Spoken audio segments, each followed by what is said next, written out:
देखिए 4-5 दिन से जो गोल्ड है ये 33,900 और 50 के अराउंड ये मूव कर रहा है। ये इसका सपोर्ट लेवल है। यहाँ से मार्केट जो है वापस मुड़ जाती है। मैं समझता हूँ यहाँ से हम एक अच्छी तेजी देखने को मिलेगी और जहाँ ये डिप ले तो इसको खरीदना चाहिए। गोल्ड को अगर आप फिजिकल खरीद रहे हैं तो फिजिकल खरीदें या आप ट्रेडिंग कर रहे हैं तो अगर आप एज ए ट्रेडर हैं तो 39.50 पे आप बाई करें और आपका जो स्टॉप लॉस हो वो 39 से बिलो हो, यानी 38.90 के अराउंड आप इसका स्टॉप लॉस लगा सकते हैं। अगर मार्केट 38.90 पे क्लोज होती है यानी 3900 के नीचे क्लोज होती है तो फर्दर ये नीचे जा सकता है, वरना यहाँ से एक अच्छा यानी इसमें रिएक्शन आएगा। इसमें बाउंस बैक यानी $100-200 इसमें बढ़ सकते हैं, मे बी ज्यादा भी इसमें तेजी आ सकती है। तो मैं यही कहूँगा कि जो फिजिकल लेना चाहते हैं वो बेशक ले लें इसमें, तो इसमें कोई मजायका नहीं है। जब 5600 ये था तो उस वक्त जो गोल्ड था यानी 5,80,000 70,000 पे था, अब ये 4.25 लाख पे है। लेकिन एक चीज मद्देनजर रखनी होगी कि इस वक्त जो डॉलर है $280 का है, 280 रुपये का $1 है। अगर ये हो जाता है $150 का जिस तरह आज से 3 साल पहले था, तो ये गोल्ड जो है जो 4.25 लाख का है वो 2.25 लाख का हो जाएगा। तो लिहाजा ध्यान से आप काम कीजिएगा। जी बिल्कुल सही। अच्छा, गोल्ड का तो आपने बता दिया हमें किस तरह से हमें अगर हम फिजिकली खरीद रहे हैं या फिर हम स्टॉक मार्केट में इन्वेस्ट कर रहे हैं। अच्छा, ये भी बता दीजिएगा और कौन सी धात के ऊपर हमें इस वक्त इन्वेस्ट करने की ज़रूरत है जिसकी कीमतें आने वाले दिनों में ऊपर जा सकती हैं? देखिए मेरी नज़र में है ना सिल्वर है। सिल्वर ऊपर $121 से भी अबव ये तजावज़ कर गई थी सिल्वर, और इस वक्त ये सिल्वर चल रही है 57-56 के अराउंड। 52% इसमें डिक्लाइन आया है। मार्केट का रूल यही है, कोई भी मार्केट 50% उसमें रिएक्शन है तो उसको बाय करना चाहिए। और दूसरी बात ये है कि सिल्वर जो है वो सोलर पैनल में, दूसरी यानी इलेक्ट्रॉनिक्स में और चीजों में इसका इस्तेमाल होता है, इसका जेवर नहीं बनता। तो लिहाजा सिल्वर में एक अच्छी तेजी आ सकती है।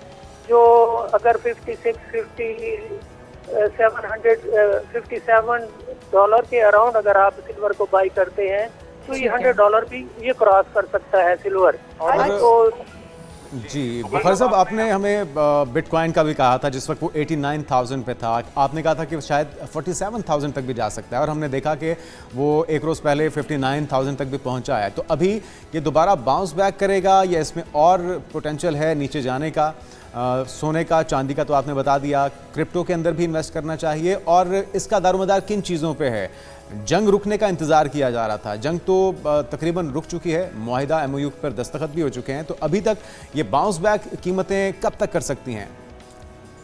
ये जो इसका BTC का मैंने कहा था, बिटकॉइन का, उस वक्त ये 82,000 के अराउंड था। अब ये तकरीबन 60,000, 59,000, 58,000 के अराउंड ये आ गया है।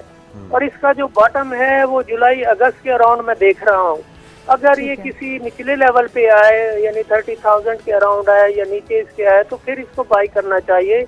तो अभी इसकी मुझे नहीं समझ, क्योंकि इसका जो टॉप बना है वो यानी 82,000 के अराउंड जब मैंने कहा था कि इसमें अच्छा खासा डिक्लाइन आएगा, तो वो 60,000 से वो नीचे आ चुका है इस वक्त। अब इसको फर्दर देखना है कि ये कहाँ तक डिक्लाइन इसमें आएगा।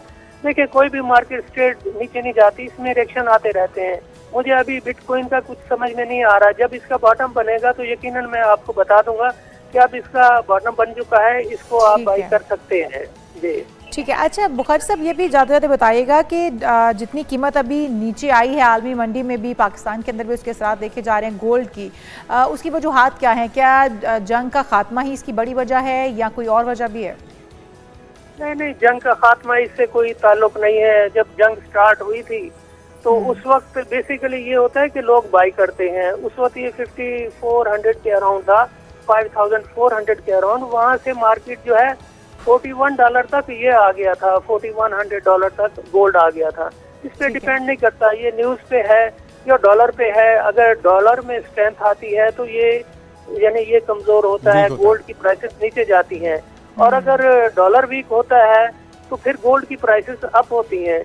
और आजकल ये जो है ये न्यूज़ पे ही चल रहा है, न्यूज़ आती है, अचानक कोई न्यूज़ आती है, यकदम ये $200-300 बढ़ जाता है, फिर क्यों न्यूज़ आती है $200-300 ये नीचे चला जाता है।